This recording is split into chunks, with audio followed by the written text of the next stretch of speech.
All right, ladies and gentlemen, let us begin. Our subject this evening is three followers of Descartes who form the bridge between the rationalism of Descartes in the 17th century and the subjectivism and skepticism of Berkeley and Hume, respectively, in the 18th century. The three men that we're going to cover this evening are two continental rationalists, namely Spinoza and Leibniz, and one British empiricist, John Locke. We'll consider Locke after the break.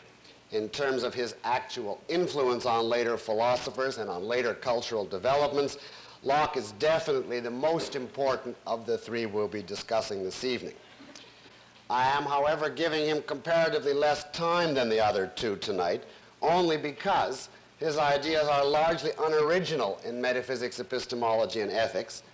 And in politics, where he shines, his politics is very simple to understand. And therefore, the presentation of Locke takes comparatively less time than of Spinoza and Leibniz.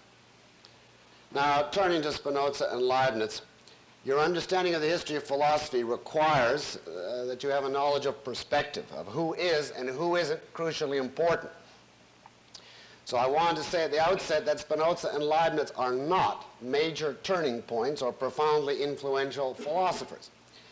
They exerted some, but comparatively, little influence on subsequent philosophers, and virtually no direct influence on the man in the street.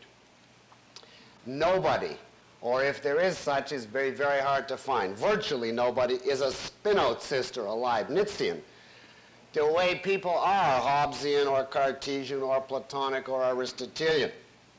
In a way, these two are the least influential of the major world-famous first-rank philosophers. Now, I include them in the course partly because they are world-famous, and therefore you're naturally curious, I assume, partly because they do have one major function in the history of philosophy. They perpetuate and transmit Cartesian rationalism. They develop the philosophy of Descartes to its ultimate consistent consequences. And in so doing, they produce such bizarre philosophic systems that it occurred to philosophers watching the spectacle that something major was wrong with Descartes. In other words, with the general rationalist approach to philosophy. And the ground was thereby prepared for a school emphasizing that knowledge begins with sense perception, in other words, for the empiricist school. You will see that the systems of Spinoza and Leibniz are ingenious, complicated, deductive systems. They are, in effect, dream worlds of thought, intellectual castles in the air, unrelated to the world, to life as we actually experience it day by day. And their very remoteness from this world produced the empiricist reaction to them. Now, I should add that certain individual points of these philosophers definitely did influence later philosophers. Spinoza, for instance, had a vogue in Germany in the late 18th and early 19th century and is one of the formative factors on Hegel. And Leibniz formulated certain concepts which were utilized by Freud. And in other ways, he definitely helped to influence Hume and Kant. So you mustn't think that these people are only curiosity pieces, but they are certainly not the equivalent in influence of the major ones we've been stressing. Now, I will therefore synopsize only the key points and conclusions necessary for our purposes and not attempt anything like a detailed exposition or presentation even of their basic arguments. You will get this evening a kind of hit and run Spinoza and Leibniz. Let us turn to Spinoza, 1632 to 1677, so he was about 18 when Descartes died. Now, Spinoza's sources are in part medieval Jewish philosophy. He was himself a Jewish philosopher and very much influenced by medieval Jewish philosophy. He was taught a great deal of scholasticism and was thoroughly familiar with the scholastic tradition. And he was familiar with the developments of modern science. One of the primary goals of his philosophy was to reconcile his religious heritage with the developments of modern science. You will see in him a peculiar blend of religious mysticism and logical modern science. You remember that Descartes also had attempted to escape the materialist conclusions of Hobbes by finding a place for what he regarded as the religious conclusions in the world of science. And Descartes had done it by dividing the world up into two substances. Mind belongs to religion and matter belongs to science. Well, Spinoza also is interested in finding a place for religious worship in a universe properly studied by the physicists. He wants to save both, but his solution is rather different from Descartes'.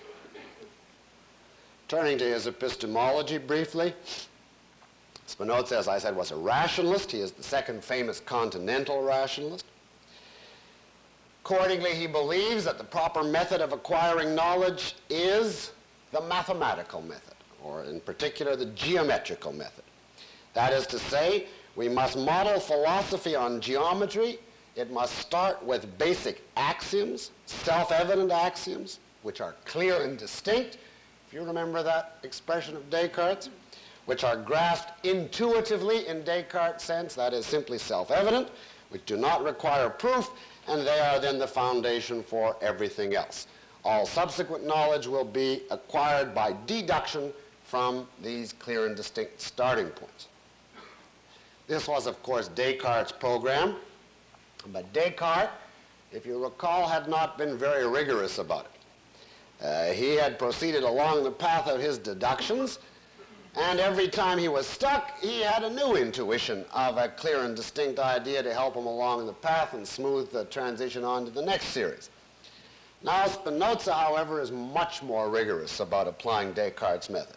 He wants to apply the method literally and make philosophy exactly like geometry. You're not allowed to have subsidiary intuitions along the way. You must, he says, specify all your axioms and definitions at the very outset, every one. And once these are laid down, every step must be deductively proved, rigorously. We must really emulate geometry. And of course, the title of Spinoza's famous work is Ethica Ordine Geometrico Demonstrata, ethics demonstrated in geometric fashion. And it is exactly in structure like a geometry text. It starts with numbered axioms and definitions, and it deduces the theorems, each one numbered. There's about, I think something like 250 altogether, and it's common in discussing Spinoza to say Proposition 78, Book 1, etc. Now, since Spinoza is a continental rationalist, you can guess what his attitude to sense perception is. He takes the Cartesian view. Sense perception is inadequate, confused, basically an invalid form of knowledge. He subscribes with Descartes, with Hobbes, with Galileo, to the distinction that Locke christened the primary-secondary quality distinction.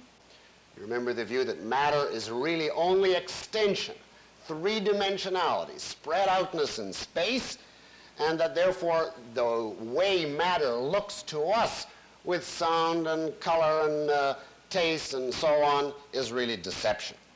By the senses, says Spinoza, we cannot distinguish what really pertains to things in reality and what is just the subjective secondary effects on us. Sensory knowledge is therefore confused and inadequate. It won't tell us what really exists. The senses, of course, are helpful for practical purposes. They may even be helpful as a suggestive stimulus to make us think of ideas that we subsequently validate by deductive means. But we can know nothing about reality only on the evidence of the senses. The true method of knowledge is to focus on our clear and distinct ideas and then deduce the consequences. This is, of course, typical Cartesian rationalism, and as we'll see, Spinoza assumes as self-evident, as clear and distinct, a great many scholastic Platonic ideas, just as Descartes did. All right, let us turn to Spinoza's metaphysics. What is the nature of the universe? Well, where does Spinoza start?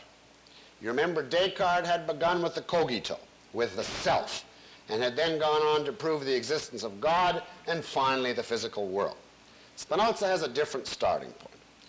In essence, his philosophy starts with the proof of the existence of God. And his basic proof is a version of St. Anselm's ontological argument.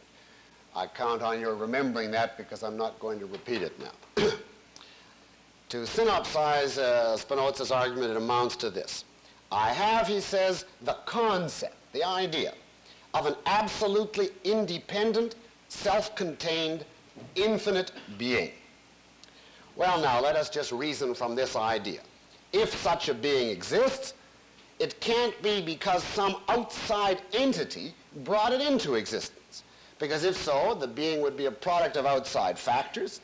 It wouldn't be completely self-contained, completely independent. In other words, it must be such, if it exists at all, that its very nature requires it to exist. Its essence, as he puts it, implies its existence. But if a thing is such that its essence implies its existence, that means from the very concept of such a thing, you can conclude that it must exist. Therefore, it does. You got that? You see, this is in effect Anselm's argument, only instead of talking about the concept of the most perfect being and concluding from its definition that it must exist, Spinoza somewhat changes the initial definition. And his argument is open to all the objections that Anselm's is, that it's all simply hypothetical, and it only proves if there is a being answering to your definition, then there is one. But we knew that in advance. The question is there one? In any event, we pass on. This absolutely independent entity, I said, is infinite. And Spinoza takes this seriously. What does it mean to be infinite? Well, of course, it means not to be limited.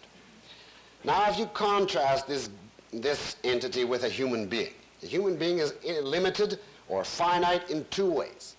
It has only two attributes, for instance, mind and matter or body. And each of those attributes is finite in amount. It has a finite mind and a finite body.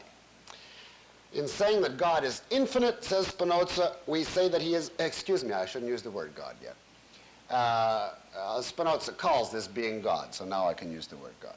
This infinite, independent, self-contained being. Since God has infinite attributes, since God is infinite, he has infinite attributes, that is an infinite number of different attributes, and each of them is infinite in extent, in quantity. So he is not limited in either of the ways that we are. Now, this is a perfectly typical position, the idea that God is infinite. The point is, Spinoza takes it seriously, which few philosophers prior to him, some, but few, did. He argues as follows. If God is infinite, if he possesses infinite attributes, each of which is infinite in extent, how can there be room for anything else to exist besides or in addition to God? God is a being who has every imaginable and unimaginable attribute, an infinite number, and an infinite quantity of each. He must then be everything. There is no attributes left for anything else to have. So we can only conclude that God is the only thing which exists. A perfectly logical deduction from the premise. Well, you ask, what about the world? What about the physical nature? What about reality? Well, the answer in a word is God is the world. God or nature or reality are just different names for the same one independent, infinite entity. This view, of course, is called Pantheism. The view that God is identical with the totality of the world. God is everything, and everything is God. And we have seen this view in the Stoics. It's a theory which goes back to ancient Greece. Now, you may ask, when Spinoza says that God and the universe or nature are only two different names for the one same totality, isn't this merely semantics? And the answer is yes and no. But mostly no, it's not semantics, because he conceives the universe in such a way that it has very, very religious attributes, as you'll see. So there is a real legitimate usage of the term God as applied to the universe as Spinoza conceives it. However, in one sense, Spinoza is an atheist, in one sense. If you conceive God in the traditional Judeo-Christian fashion as a supernatural being beyond the world of nature, with a personality, a will, a plan, etc., looking down at the spectacle from his own dimension having his own purposes, interfering with the course of nature and performing miracles, etc. If that's your idea of God, then Spinoza is an avowed atheist. He says God is nature. It's not a ghostly father controlling nature from beyond. And by the way, this position subjected Spinoza to the fiercest, vilest form of attacks from the people, his contemporaries. He is the only really world-famous Jewish philosopher in all of thought, and the Jews formally excommunicated him for being this horrendous atheist. He denies that God created the world out of nothing. He believes the universe is eternal. He denies that God has a personality, that he's a loving or providential father. You cannot pray to Spinoza's God any more than you can pray to the total of reality. He has no plan, and Spinoza is a real polemicist against miracles, against the argument from design, you know, only God can make a tree, that Reader's Digest type argument. Now, I have no time to quote Spinoza here, but I do want to at least mention that he makes many very, very good remarks criticizing the traditional religious view. There is a definite rational scientific side to Spinoza which is very admirable as far as it goes, and very uncharacteristic of the 17th century. So bear that in mind, but let us proceed with Spinoza's system. Well, the first thing to recognize is that if everything which exists is in God, or is a part of God, then it can obviously only be understood by seeing its relation to God. Now, this is a typically religious attitude in a non-pantheistic philosophy. Everything depends on God and can be understood only as caused or produced by God in some way. The question is, what does this mean if you're a pantheist? It can't be that God has a plan and by an act of will produces everything, because God is everything, not an outsider imposing his will. Well, at this point, Spinoza takes a turn determined by his rationalism. The universe, he believed with Descartes, is a logical universe. After all, that's why we can study it geometrically with axioms leading to theorems. Reality is a logically related, integrated totality, where everything happens as it does as an inevitable logical consequence of previous events and the nature of the whole. So, religion said everything comes from God. Rationalism said everything happens geometrically, in other words, by logical necessity, from basic principles. Spinoza puts the two together and says everything comes from God geometrically, or logically. In other words, he puts together religion and geometry in a pantheistic form. And the upshot is therefore his view that reality or God, and you can always use those two as synonyms for Spinoza, reality or God has a certain basic nature. And from that basic nature, every single aspect of reality follows inexorably with the same logic as theorems in geometry follow from axioms. Now, you know, for instance, that if I give you the definition of a triangle and the appropriate axioms, I can deduce the absolute necessity of the angle sum of that triangle being 180 degrees. And we're here talking of a Euclidean triangle. Any alternative would be logically impossible. It would be a contradiction and therefore be forbidden by the laws of logic. Well, that's the model to keep in mind to understand Spinoza's view of the universe.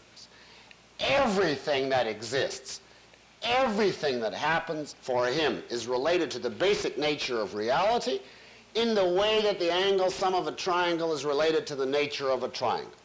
And if, therefore, you clearly grasp what is the nature of reality, you will see that everything, the smallest aspect and the broadest principle, is logically inevitable, and any alternative would be a logical self-contradiction. It would be forbidden by the very laws of logic themselves. When, then, we say that God is the cause of the world, we really mean that God or reality has a certain basic nature and that everything follows logically from this nature. God causes the world in the same sense exactly that geometric axioms cause their theorems. In other words, he logically implies them, and anything else would be a self-contradiction. Now, if you drop the religious references, which are probably making you uncomfortable, forget the word God for a moment. What Spinoza is saying is that we live in a rational, logical world. In effect, that it's governed by an ironclad law of cause and effect, and that the law of cause and effect itself is guaranteed by the laws of logic.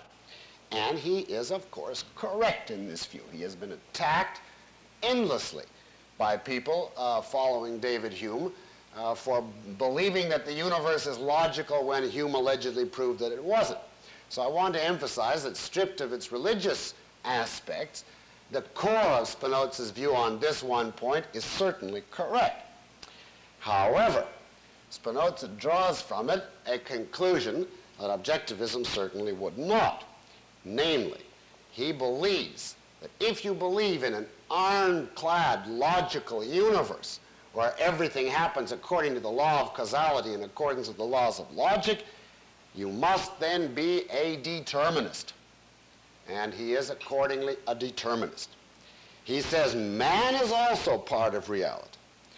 He is also a logically inevitable consequence of the total nature of reality, and every aspect of him, his thoughts, his emotions, his actions, are as absolutely logically necessitated as the angle sum of a triangle. If man did anything differently, even the tiniest thing different from the way he actually did, that would violate the very laws of logic themselves. It would require a contradiction. And therefore Spinoza is sometimes referred to as a logical determinist, meaning by that determinism via the laws of logic itself. We cannot, says Spinoza, even imagine in fantasy an alternative to any human action, thought, or emotion which has ever occurred, any more than you can imagine a round square, because the alternative to anything which happens would be a contradiction. We do, says Spinoza, have a sense of freedom, but this is an illusion. This is caused by the fact that we do not understand the causes operating. If a stone, he says, somewhere were rolling downhill in complete blind obedience to the law of gravity, and if it were conscious, it would probably think to itself, how free I am going down the hill. But the fact is, the stone is a pawn completely moved by factors outside of its control, and its illusion of freedom is an illusion caused by ignorance. It looks to the future and doesn't realize the past factors which are necessitating its behavior. Well, so for man. In this respect, Spinoza is perhaps the most rigid determinist in the whole history of philosophy. And you see, he derives it simply from the law of cause and effect, from the idea that the universe is rigidly logical. And therefore, the problem he poses is, how do you reconcile free will with the laws of causality and logic? Now, since I've covered that elsewhere, I will not go into it here. But if you do not have the answer to that question, now is the time to be sure you have it. Otherwise, you will be trapped in the Spinozistic determinism. Let us proceed with Spinoza. We've said that God is the world. Well, let's now ask, what kind of world is it? Or put the same question another way, what kind of being is God? Well, for Spinoza, there's only one independent entity, which is the universe, which, following the terminology of Descartes, he calls a substance. Remember, Descartes' definition of a substance is a thing which is independent of everything else. There's only one such substance, according to Spinoza, namely the universe as a whole, or God. Well, what then is the status of mind and matter? Descartes had thought these were each substances, so he is classified as a dualist. But of course, for Spinoza, mind and matter cannot be substances. Only the totality is a substance. And therefore, what else can they be but mind and matter must be properties or attributes of something. Well, of what? Obviously, of the only thing which exists, namely God. Therefore, mind and matter must be two attributes or properties belonging to and expressing God's nature. They must be two attributes of the one reality, namely God. Now we have a problem. An attribute in this terminology is supposed to express the basic nature of a substance. It's supposed to tell you what essentially a substance is.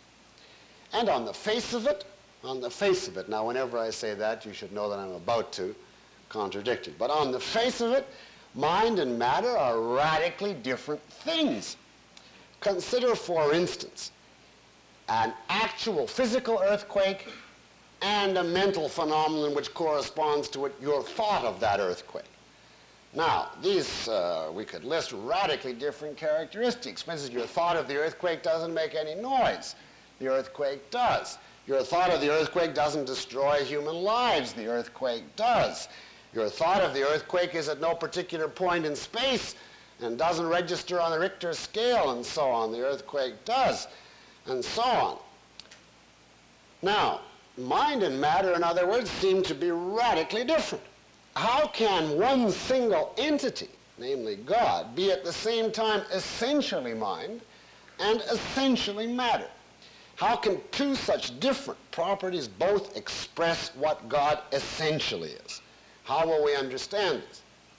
Well, of course, if you're not a rationalist, you will say, I better start over again and check my basic premises by observation and see how I got into this snarl. But if you are a rationalist, you will proceed headlong with your chain of deductions because you've got your clear and distinct axioms, and you must be right up to here, so you just take the bull by the horns and go on from there. Now, in principle, you've got two choices if you come this far with me. You can either say, well, one of those two isn't really real. Mind and matter aren't both real. One of them is really an illusion, an appearance. And that would solve the problem, because then you'd say God, for instance, is really only mind. And we don't have to explain how he can also be really matter, because we say matter is an illusion. If you regard that as a solution, that's one possibility. The other possibility is to take a bold leap. And the bold leap is the leap that Spinoza took. Namely, these two properties are not really different. They are ultimately the same. Mind and matter are simply two different ways of expressing the same thing. In other words, either you get rid of one of them and say it's just an illusion, or you say there's no problem because the two aren't really different. Leibniz took the first alternative, and of course you can guess which one he got rid of as unreal, namely matter, under the influence of Descartes' prior certainty of consciousness. Spinoza took the other side. Now, what does it mean to say mind and matter are the same ultimately? They're two different expressions of God. Well, here I must resort to an analogy. Consider two different languages, French and English. Now, this is just an analogy, but it's a helpful analogy. And suppose that the stand-in for God in this analogy is a discussion.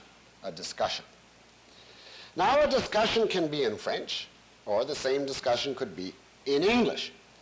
Now, suppose, for instance, that the same discussion were taking place in two different rooms. The exactly same discussion. There was a point-for-point correspondence. Every time a question was asked in French, the same question was asked in English. And when the answer was given in French, in the next room the answer was given in English. These are two self-contained little discussions. Well, it would be the same one discussion manifesting itself in two different forms. Now notice that French and English in this analogy don't divide the discussion between themselves. It's not as though half the discussion is French and half is English. All of it's in French. And in the same room simultaneously, all of it's in English. Well, that's the pattern on which you have to understand Spinoza's theory of the relation of mind and matter. There are two different expressions of the one same reality. Two different forms in which God's nature manifests itself. Each expresses completely what God essentially is, just as each of those two languages expresses the discussion completely in the analogy. And each expresses the same underlying reality, just as it's only the one discussion. It's just that God happens to express or manifest himself in two different forms. So it's not that reality is partly matter and partly mind, as Descartes said. No, mind and matter don't divide reality. The whole of reality, or the whole of God, is completely expressed by mind. The mind series of events, the mind language, if you want to look at it that way. And the whole of reality is completely expressed by matter, the body or matter language, if you want to look at it this way. And therefore, mind and matter are ultimately the same. They are, in effect, two different expressions of one identical reality. Now, if you're with me so far, it follows that there must be a point-for-point correspondence between the mental and the physical. Since each expresses the same reality and does so in a rigidly logical, inevitable fashion, the two must parallel each other. Just as in the analogy of the two languages, we can translate back and forth. For every sentence in the one discussion, there'll be an exact counterpart in the other, because each expresses the same discussion in the same order. And so there's a point-for-point correspondence. For every French word, there's an English equivalent. Well, so with mind and body. We can, for Spinoza, translate back and forth. There are two series of events, the mental series and the physical series. This viewpoint is known as the metaphysics of psychophysical parallelism. Psychophysical parallelism. It means simply mind-body parallelism.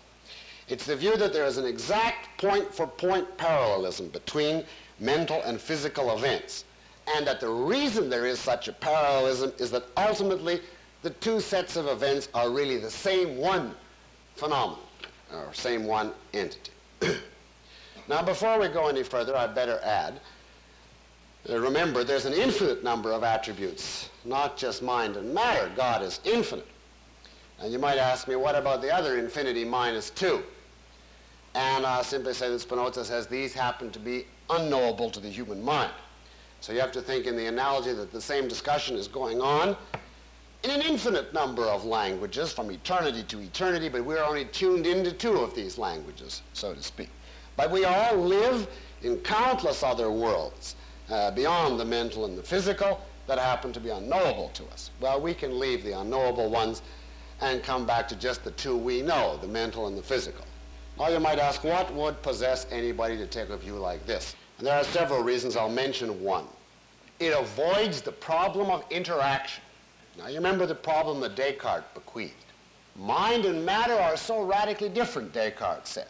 One is in space and moves only on physical contact by mechanical law. The other is exclusively a conscious thinking entity, does not occupy space. How can the 2 of them possibly influence each other? Well, Descartes had said, it's a miracle. God is great.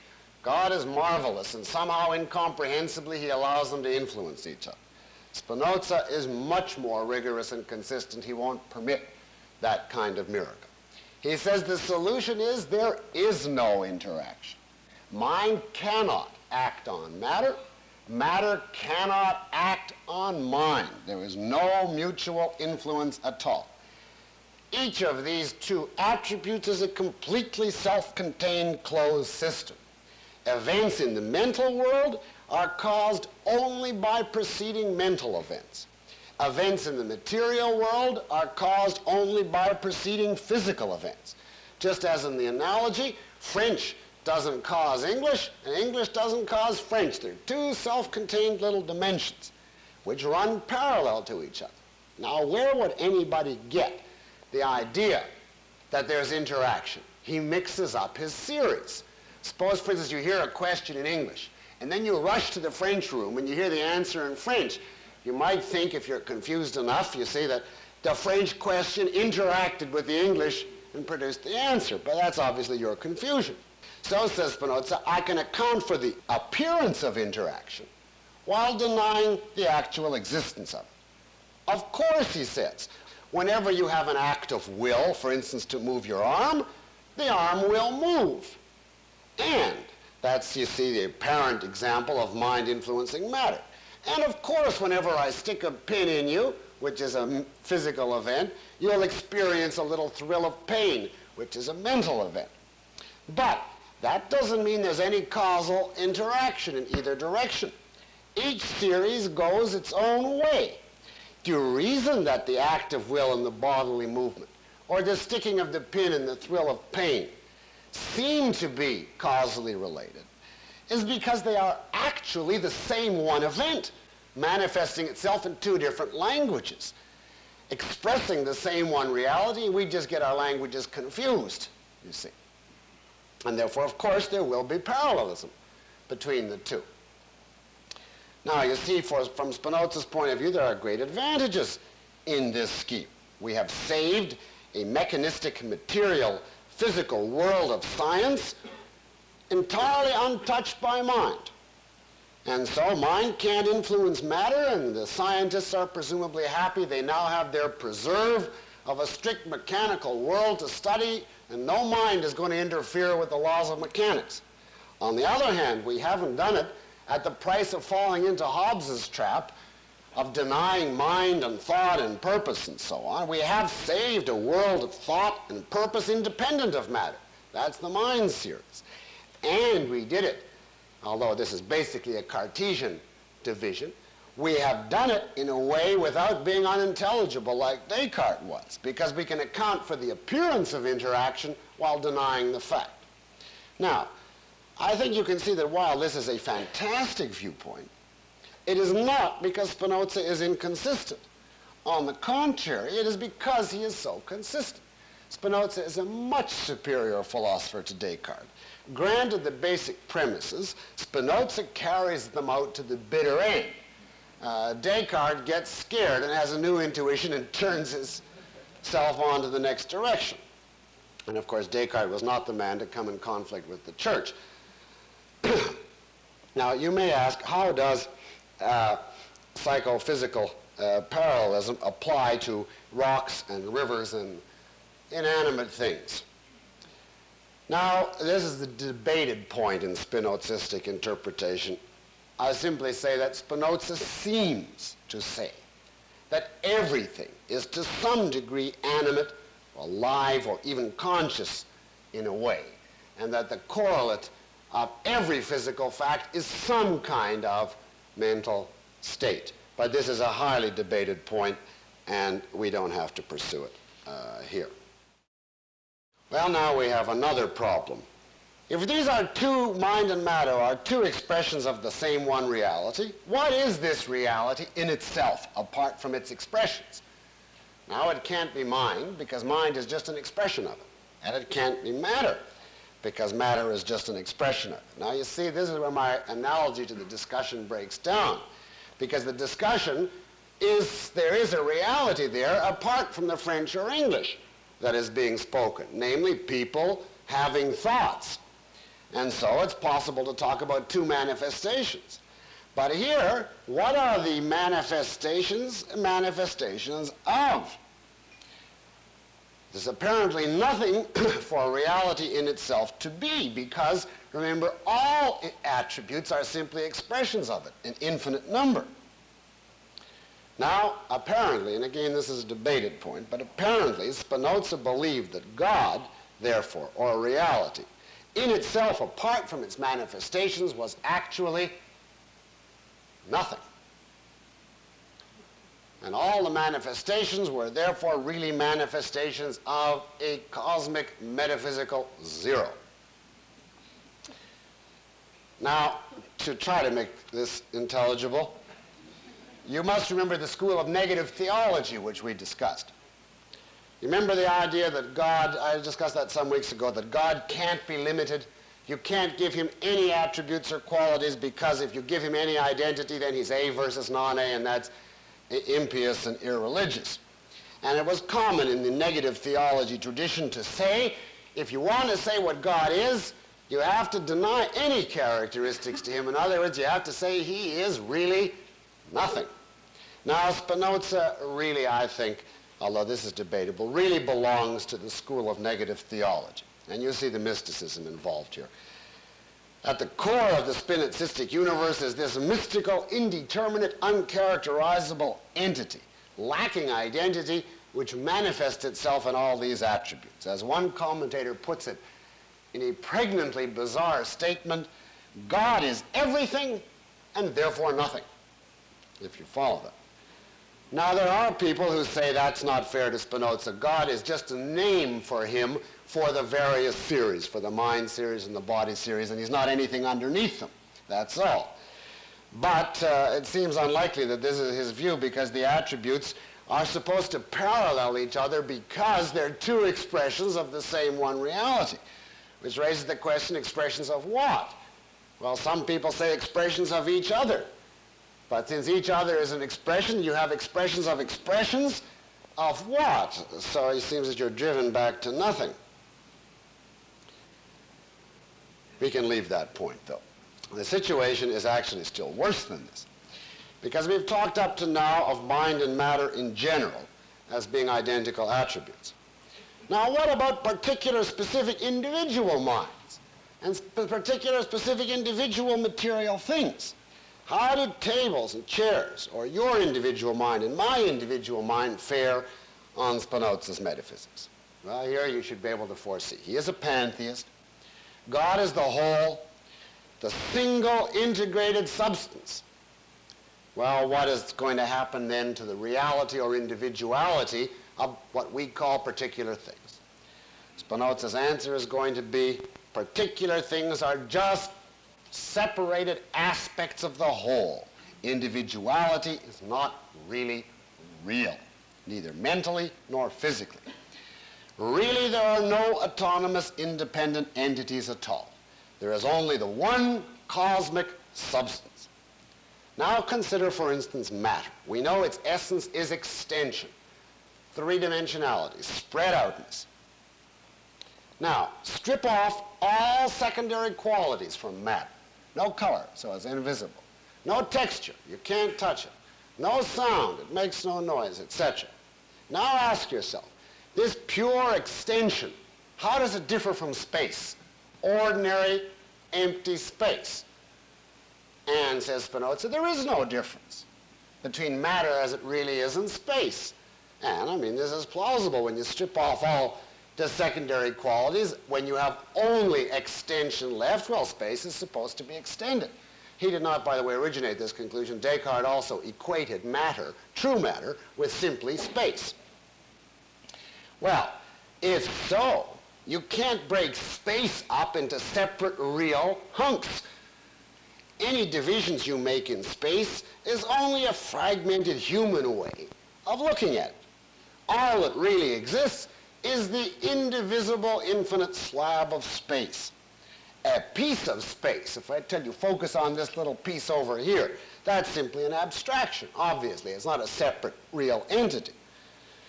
And that is Spinoza's view, therefore, since he equates space with matter, of physical entities. So when he talks of matter, he doesn't mean bodies you can weigh and measure and dissect and sit on and kick around. That all is the world of appearance. In the material world, individual entities merely are appearance. Now, what about individual minds? Are they real? No, individuality is unreal in mind, just as it is in matter. Now, of course, if you introspect, you feel that there is a you which is distinct, and which is definitely you and absolutely different from everybody else's mind. But if you reach the level of thought, that you see is the crude, confused level of sense perception. But if you reach the level of abstract thought, says Spinoza, you will come to realize that that isn't true. Think about it now. Remember now, I'm counting on the idea that mind and matter are identical, ultimately. Which means, therefore, that your thought of an object is really ultimately identical with the object. When you think of an earthquake, or we talk about the actual physical earthquake, the thought and the object, the earthquake, are really two different expressions of the same thing. They're really identical. Well, now think about it. Your mind is all of your ideas. In other words, everything you think about. And my mind is all of my ideas, everything I think about. But we both think about the same thing, namely the universe. And therefore, my mind is the same as your mind. You get that? You see, this is a triumph of geometric deduction over reality. although Spinoza wouldn't put it that way.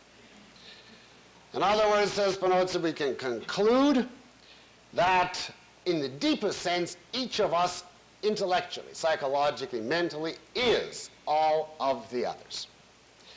In a word, there's parallelism between the two spheres.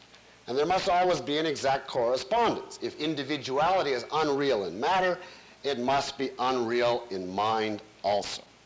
And really, therefore, there is only an infinite slab of space and an infinite divine mind or system of ideas.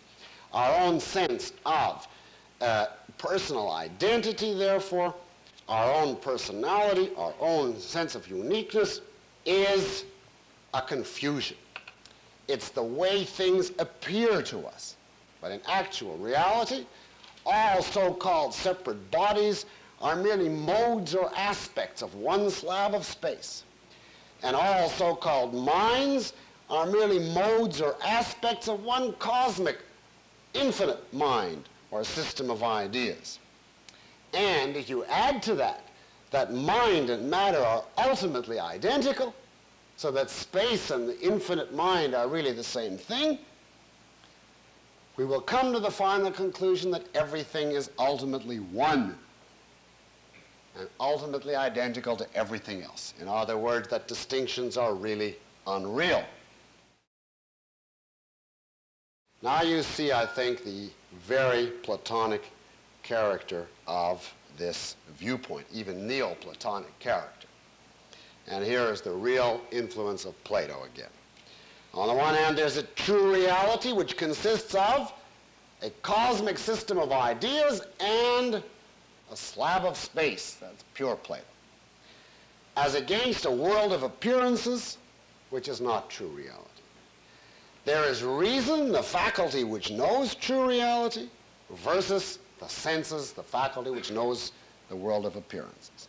And there's even the Platonic idea that individuality and distinctions are not ultimately real. Remember Plotinus' view that everything is ultimately the one. So you see that all of this Platonic mysticism comes out again in Spinoza. And that shouldn't surprise you, because this world is always metaphysically degraded by rationalists. After they get finished with their deductions, this world always ends up as an appearance, a reflection, or something of a lesser status. True reality is always some superior realm. And this is the essential illustration of the connection between rationalism, as that term is used philosophically, and religion. And it's inherent in the very rationalist approach. Because if the senses are no good, then the world must be basically different from the way it appears. If a rationalist came out at the end of his chain of deductions with the world that was identical to the world given us by the senses, he would be in a ridiculous position. Why be a rationalist to begin with then? And therefore you always end up with a superior reality, and almost 9 times out of 10 you end up with Plato's. Now there's a final problem I want to mention in dealing with Spinoza. That is an epistemological problem. I'm jumping over dozens of points just to give you one more. Let us grant him the best. Let us grant him that his axioms really are clear and distinct and unanswerable, and that he has deduced all of their consequences unanswerably as a perfectly consistent, unobjectionable system. We must now observe, however, that all of his axioms and theorems are general propositions, universal propositions. You don't have a clear and distinct insight that some particular triangle, imagine there was a blackboard before you with a whole bunch of particular triangles inscribed on it. You do not have a clear and distinct insight innately that some particular triangle is 3 feet away from another one, and it has to be by the definition of triangle. Nothing in the definition of triangle will tell you that. You don't have a clear and distinct insight that there are 10 triangles on that board drawn in white chalk, and that must be so by the nature of reality. The most you could have would be some general proposition of the order triangularity has certain properties. And no one, I may say, in philosophy has ever claimed innate knowledge of particular things, because a knowledge of particular things too obviously depends upon experience. From Plato on, The knowledge which comes above experience is always explained as universal knowledge. You know, for instance, A is A, perhaps, but you don't know that A is a puppy dog. You know 2 and 2 is 4. You don't know those 2 students are to the left of those 2 students.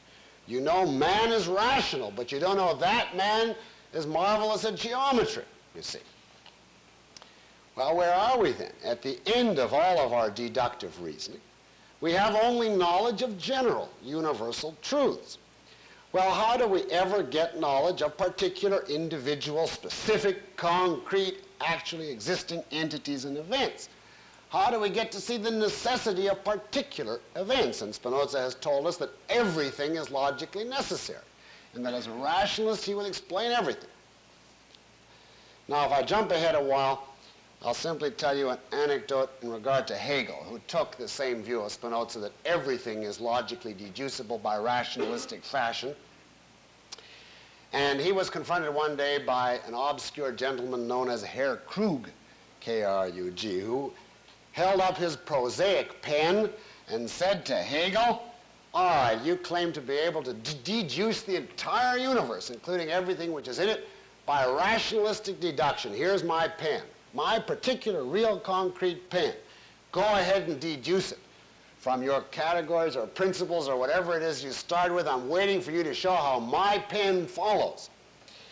Now, according to the story that has come down to us, Hegel answered in effect, "I'm a philosopher and I can't be bothered with pens." In other words, he used his fame and prestige to crush poor Herr Krug. And you see why. Conceivably, let's grant him the most he could maybe deduce the theorem, I don't know, penness implies inkiness. You see, some general principle. But why there must be this particular pen here and now, he couldn't do it. And you see why. He couldn't derive existence, concrete, real, actual existence, from concepts in consciousness. And that was, of course, the problem Descartes bequeathed. And here it's breaking out again. How do you get from concepts in consciousness to the actual facts of existence? Which means for Spinoza, how can we ever know the necessity of particular things in the world if we are locked in consciousness studying universal principles and concepts? Now Spinoza answered this question in his own way. He said there is actually a third kind of knowledge, which is the highest kind of knowledge. First, and the lowest kind, is sensation or sense perception. That is the confused knowledge. That's the lowest. So that simply tells you that particular things exist, but doesn't tell you why.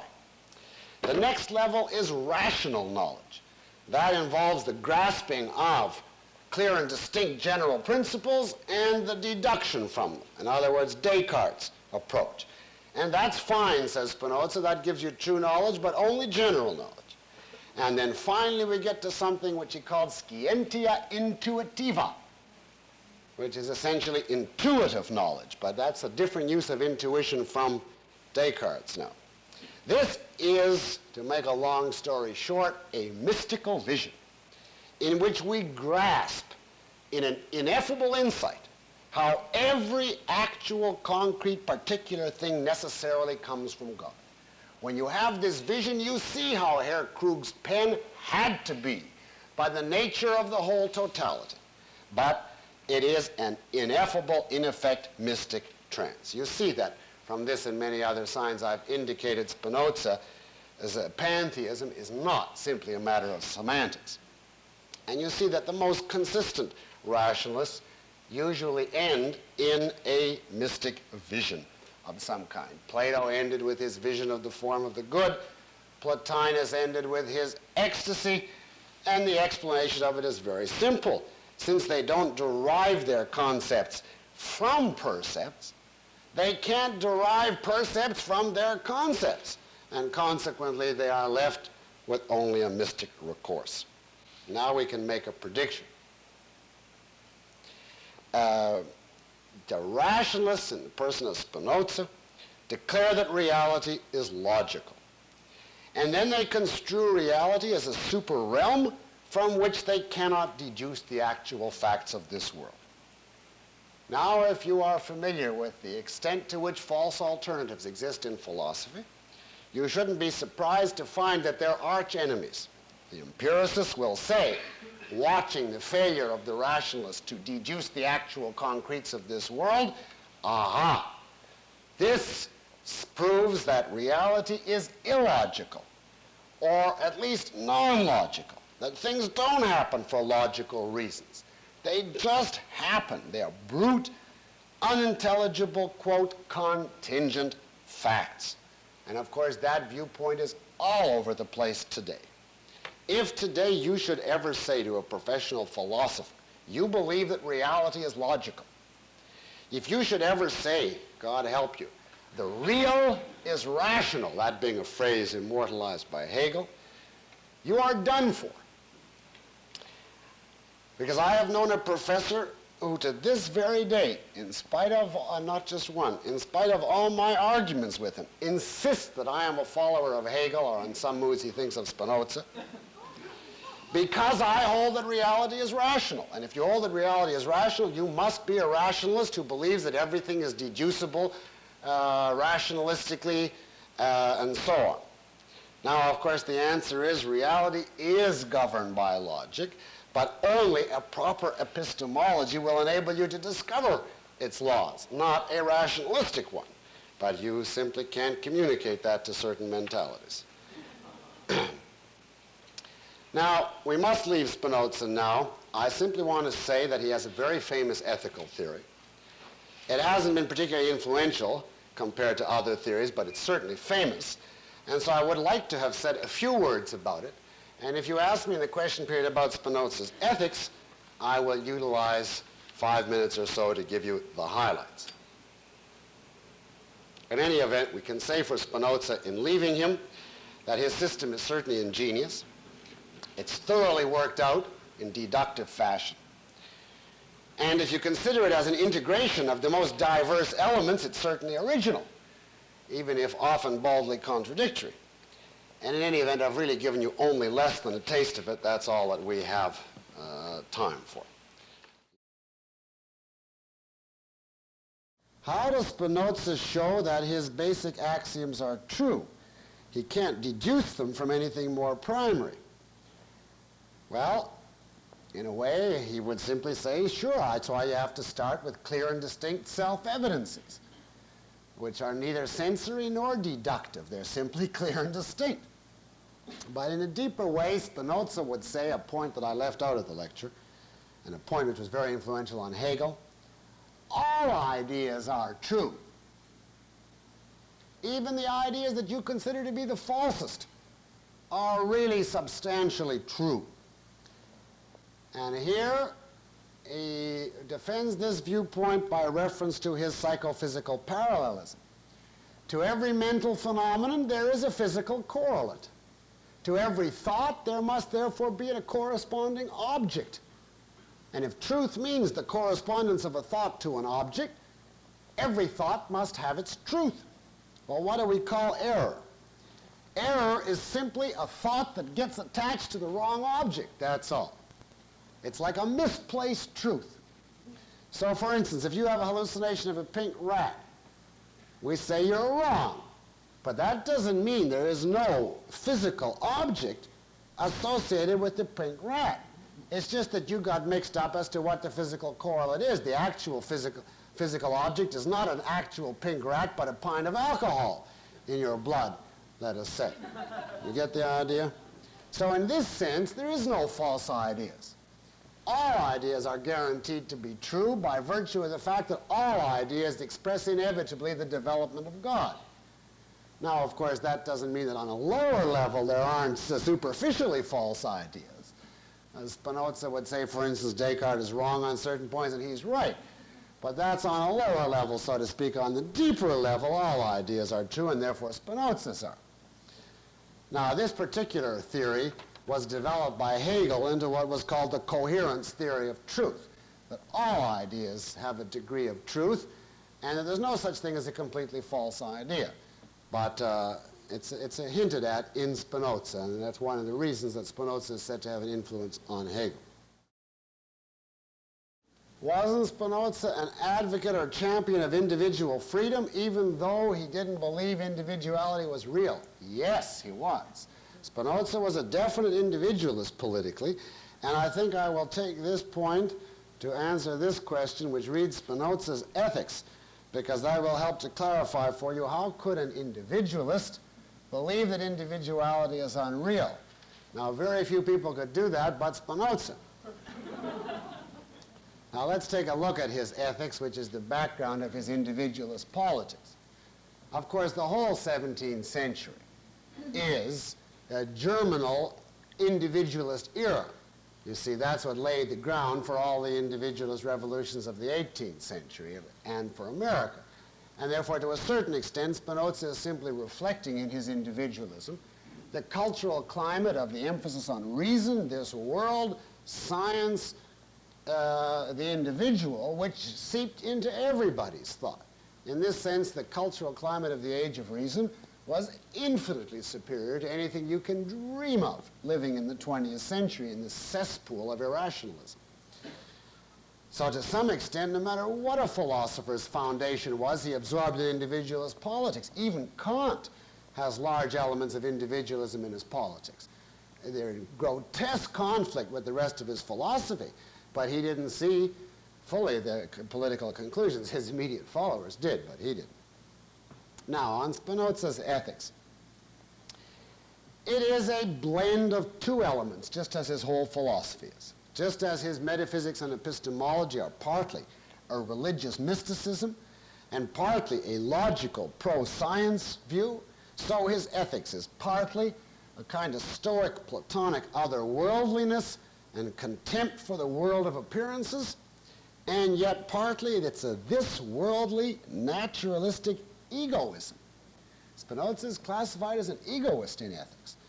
And there are many points which, out of context, students of objectivism would very much approve of and agree with in Spinoza's ethics. Now, I'll give you just a sample of the egoistic, this-worldly side of Spinoza. Well, to begin with, although you wouldn't agree with this point, he is a psychological egoist. He believes that all men are necessarily egoistic in their actions. He believes the basic motivation of all men is self-assertion, self-fulfillment, self-preservation. Now, this is incorrect, as I've mentioned in the lecture, as a universal observation, but it is a reflection in Spinoza of the common Greek advocacy of psychological egoism. And Spinoza goes on with the Greek view, this is good. Men should be selfish. He is an ethical egoist. Now you can ask on this as you asked on the question of politics. As you see, his individualism comes from his egoism. How can he be an egoist if he holds that the individual self is only appearance? And his answer would be, well, even so. That is how it appears. We do appear to be separate individuals, and we must act accordingly. Now, what do you think of that? In any event, it's not a very substantial foundation, but nevertheless. Virtue, he says, therefore, and he insists on this, is not self-sacrifice. Virtue is self-fulfillment, self-perfecting, perfecting the power of the mind to think and of the body to act. And the result of virtue, says Spinoza, will be personal individual happiness, pleasure, which is the proof of a truly moral man. Now, all this, you see, is in a general way within the Greek tradition in ethics. And you can find many points to agree with in Spinoza's views here. For instance, his insistence that pleasure is not bad but good, that life is to be lived and enjoyed. Quote from Spinoza, assuredly nothing forbids a man to enjoy himself save grim and gloomy superstition. Unquote. The wise man, he says, enjoys the things of this life. And Spinoza has many pungent things to say about those who are obsessed with the afterlife and who tremble in the face of death. The wise man, says Spinoza, pays no attention to death whatever. He doesn't waste his time brooding about it. Quote, his wisdom is a meditation not of death, but of life, unquote. Of course, he doesn't believe in any personal immortality. When you're dead, that's the end. And then, of course, all the Christians chimed in, well, if there was no personal immortality, if we didn't fear an afterlife, no one would be moral. To which Spinoza answers, a very clever answer, which I will read you from him. To say that the man who does not believe in personal immortality has no incentive to right living is not less absurd than to suppose that because he does not believe that he can by wholesome food sustain his body forever, he should wish to cram himself with poisons and deadly fare. Or that because he sees that the mind is not eternal or immortal, he should prefer to be out of his mind altogether and to live without the use of reason. These ideas are so absurd as to be scarce worth refuting, unquote. Now, you see, you can find a lot of that in Spinoza, and he's very interesting from that point of view. And that's just a sample. But now, mixed in with this worldly egoism is a profound strain of Platonism and Stoicism, deriving from the Platonist elements in his metaphysics and epistemology. Most men, he says, are slaves to their emotions, to emotions which are thrust on them by external causes, causes that they do not really clearly and distinctly understand. And the result is most men spend their lives buffeted and ravaged by blind emotions, hatred, fear, envy, guilt, rivalry, etc. Now, in a famous section of his work on ethics, a section entitled Of Human Bondage, which is where Somerset Maugham got the title from, Spinoza tells us how to escape from bondage to such emotions. And how do you do it? Well, you must, in essence, understand the universe fully. You must see how everything follows inevitably from the nature of reality, in other words, of God. You must see that nothing could possibly in any detail have been different. And then you will experience serenity, tranquility, acceptance, peace of mind. You won't feel fear. You won't feel hate. You won't feel any emotional rebellion. Who can rebel against the inevitable when he sees it clearly as inevitable? Now you see the obvious stoicism of all of this. We must, he says in a famous phrase, perceive the world sub specie eternitatis, which means under the aspect of eternity, which amounts to we have to lose the narrow, petty perspective of our own confining cares and concerns and see the universe from the aspect of the grand totality. And then we will see that all is really one, all is inevitable, we really are the same as each other, and we will find peace. Now you see that there's not much left of his egoism when you combine it with the rest of this, because if I am you and you are him and we're all ultimately identical, then living for myself becomes living for the whole totality of the universe, and the whole distinctively egoist character of the ethics is gone. In any event, the crowning virtue for Spinoza is what he calls the intellectual love of God. Now, since God means reality, it's the intellectual love of reality. In other words, the full understanding of the universe by man's intellect. The dedication to grasp and explain everything about the universe by human reason until finally the totality has been mastered. So in this respect, Spinoza is an arch champion of the full, free, unfettered scientific use of the human mind. That's his scientific rational side, you see. But he uses it to prove the deterministic rigidity of the universe and the importance of turning away from the petty cares of this world and immersing oneself in the contemplation of eternity. So again, you have that terrific mixture of Platonist mysticism and naturalistic scientific rational egoism. But if you excise simply the egoist element, you can find a lot in Spinoza. Very interesting. I've often in conversation been accused of being a Spinozist. It doesn't last for very long when they hear what the rest of my views are, but there is to that extent a certain similarity out of context on certain points. I've always heard determinism expounded in relation to a divinity or man's genes as the causal factor. Considering Spinoza's pantheism and lack of individuation, I don't understand how determinism applies. Well, no, you're quite wrong. Determinism is simply the view that everything that happens is inevitable. It doesn't have to be God, and it doesn't have to be genes. It can be atoms following mechanistic laws, a la Democritus and the materialists. It can be your id in your toilet training, a la the Freudians. It can be your economic environment, a la the Marxists. It can be the logic of reality, a la Spinoza. Determinism is a very broad abstraction. God and genes are only two popular versions of it. There's many others.